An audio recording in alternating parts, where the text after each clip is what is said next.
Well, in the span of 1 year, a Henry County teen's life unraveled. He quickly found himself struggling to speak, to walk, and to write. Well, now 22, Jeremy Obata is living with a rare brain disease known as PANC2. The Fox Medical Team's Beth Galvin has a look at the symptoms and the treatment. Jeremy was born with PANC2, but he didn't start experiencing symptoms until he was 16 years old. And that's when things began to unravel pretty quickly. Today, he's 9 months out of deep brain stimulation surgery, and his recovery, as you will see, is a work in progress. When Jeremy Obata smiles during a post-surgery checkup at the Emory Brain Health Center, he reminds his sister Nkechi of his life before all of this, when the Stockbridge 22-year-old was just a typical teenager. Loves to watch TV, movies, eat a lot, lay around. Jeremy was in high school ROTC, hoping to one day join the military. But at 16, his mom, Johnny, noticed that Jeremy seemed to be struggling, holding his mouth open. He just said he couldn't close his jaw. Things quickly got worse. He wasn't really able to talk to us that much. He always had to use his phone to communicate with everyone around him. Jeremy had an MRI, and doctors noticed the 2 white spots at the center of your screen.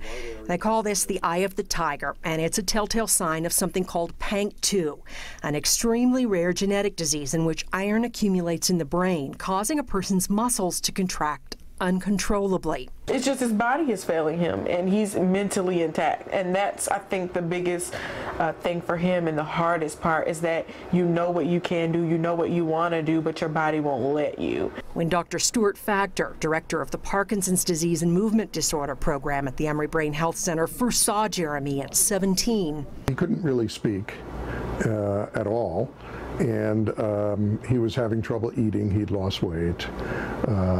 He could still walk, but he had an abnormal walk. And that's the hardest part of it all, is to have people staring and they don't understand and they don't know. So Jeremy has stopped going out. It's just too hard. I mean, my mom had a birthday dinner and all of our siblings came, and we were like, Jeremy, just come. He was like, no, I don't want people to stare at me while I eat.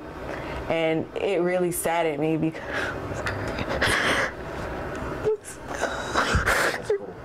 it really saddened me because he wasn't having a normal life anymore. Running out of options, Jeremy chose to undergo deep brain stimulation, a surgery used with patients of Parkinson's and other tremor disorders. Only about a dozen PANC2 patients worldwide have had this surgery with mixed results. So with no guarantees it would help, Jeremy had electrodes placed into his brain, connected to a pacemaker-like device that delivers electrical pulses into the areas that are triggering his muscle contractions. So we don't really know how it works exactly, but we know it alters the firing pattern of the regions and decreases the abnormal involuntary movements.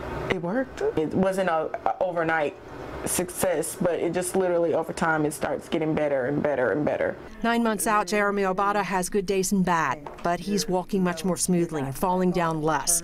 And at home, he's more engaged, more the old Jeremy. I'm happy he got this surgery.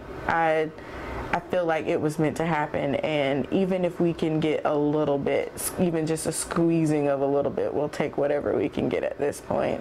Jeremy comes back to the Emory Brain Health Center every 4 months to have his device reprogrammed, and it typically takes a couple of weeks for him to see a real improvement in muscle control. But his sister says he's not falling as often as he used to, and he feels more hopeful about the future. For the Fox Medical Team, I'm Beth Galvin.